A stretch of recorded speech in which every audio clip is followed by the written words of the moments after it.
things are rarely qualified as indie or commercial until they have or haven't achieved success. And if an indie project is wildly successful, later people will arch their eyebrows and say, well, it was so commercial. And I remember Philip Himberg was telling me vis-a-vis the Sundance Lab that once someone came up to him and said, so do you guys do sort of like personal plays, or do you just do big-scale Broadway fare like I Am My Own Wife? And I was like, my crazy little one-man play about Granny Tranny? That's like big-time Broadway fare? But because it had that trajectory, that's ultimately how it was perceived.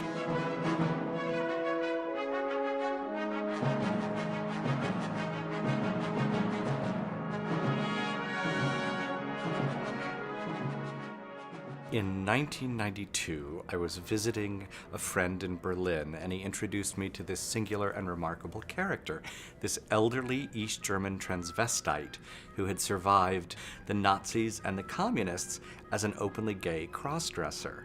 And I became really struck by Charlotta's life. For a few years, whenever anybody said, what are you working on, Doug? I'd say, oh, this fabulous play about this East German transvestite. But my dark secret was that I hadn't written a word. I was terrified of the subject and felt that it exceeded me. But the Sundance Theater Lab caught wind of the project, and I simply brought about 500 pages of interviews I'd conducted with Charlotta herself.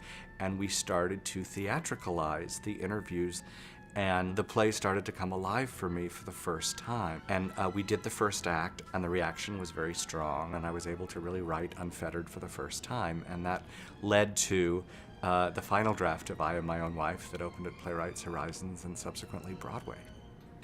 My first successful play was a piece called Quills about the notorious French pornographer, the Marquis de Sade. And we opened the play at the New York Theater Workshop in 1995. We opened there and had a very successful run, and the film was optioned and was put into production at Fox Searchlight. They were kind enough to commission me to write the screenplay, which I did. I was so amused when we made the movie, and all these articles came out in papers all across the country that said, this is Hollywood's take on the Marquis de Sade. And I was like, well, it's actually an adaptation of a small idiosyncratic play that was produced for $50,000 at a theater on East 4th Street. I've adapted 2 films into Broadway musicals, and that would be the Maysles Brothers documentary, Grey Gardens, and the beloved Disney film, The Little Mermaid. And as different as those films were, the process was remarkably similar. Both films have their ardent and very vocal fan bases. And in the case of The Little Mermaid, that tends to be little girls between the ages of about 6 and 11. And with the cult film Grey Gardens, it tends to be gay men in their 40s. And those two demographics have a lot in common. In both instances, I had to be ferociously faithful to the underlying subject matter.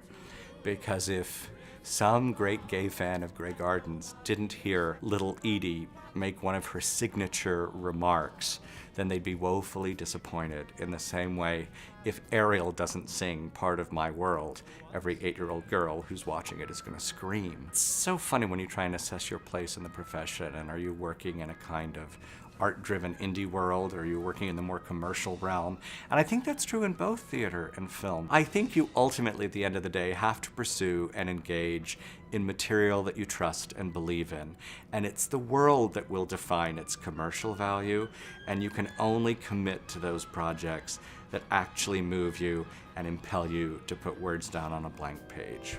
And that's Grey Gardens from a cat's eye view.